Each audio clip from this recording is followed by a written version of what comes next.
98 days to go until America picks a new president, 21 days until the gavel drops at the Democratic National Convention and opens the event that will end in the nomination of Kamala Harris, the Vice President of the United States, to be the Democratic Party's standard bearer. This is the warning.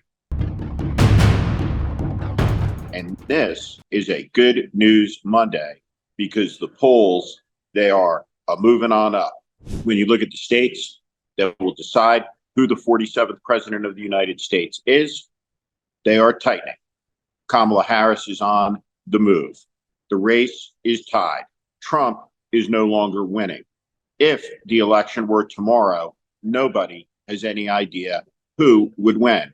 And that's a big step in the right direction. And in fact, it's an amazing one because 2 weeks ago, it was certain defeat for President Biden. And one of the reasons for that was because the Biden team did not hit back.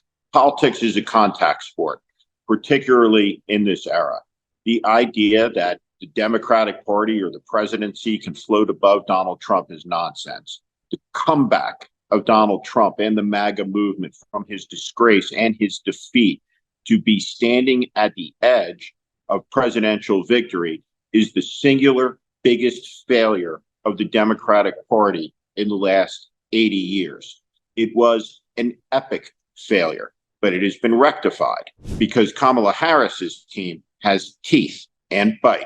The thing about this is when Donald Trump hits, like all bullies, he must be hit back. He must be called out. Truth of the matter is he's utterly incoherent. He's batshit crazy, and he's way too old to be the president of the United States. That's the truth.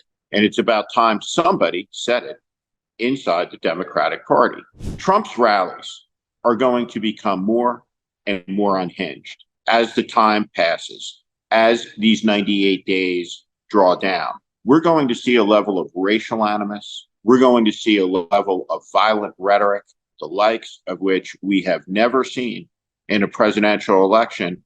And the American people have seen an awful lot over the last 9 years as they've witnessed the Trump degeneracy and the desecrations of our most important institutions. This election will be here fast. And it's great news. Hundreds of thousands of people have volunteered for Kamala Harris. It's great news that $200 million have been raised.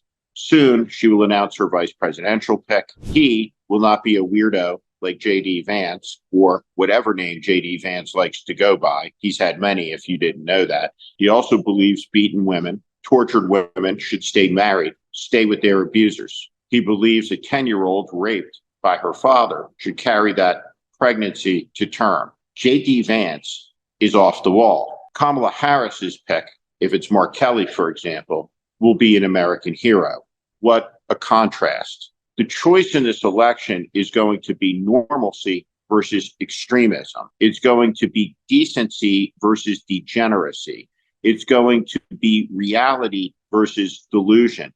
It's going to be freedom versus Trumpism. Trumpism is not a philosophy of freedom or liberty. It's a philosophy about power for Donald Trump. And like all philosophies, it's drifted, and then it drifted some more. And it drifted into waters where it started to define itself, and it became fascistic. And that's what Donald Trump is 9 years in. He's a fascist, and he's running against a very skilled candidate, Kamala Harris, who is now climbing. She has not made a single mistake since she entered this race, which she did flawlessly. It is as if a spring was being stepped on, and now it has been released, and she has been catapulted into orbit. It's a good thing. It's a good thing for liberty, for America, for free people around the world who do not want to see the United States urbanized by a corrupt Donald Trump. Get involved. Join this community. Spread the word.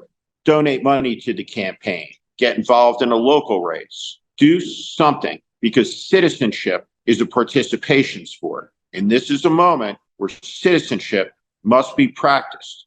We have to push this MAGA movement back deep underground. And let's hope this is the end of America's fascist flirtation for the rest of all of our lifetimes. This is the warning. I'm Steve Schmidt.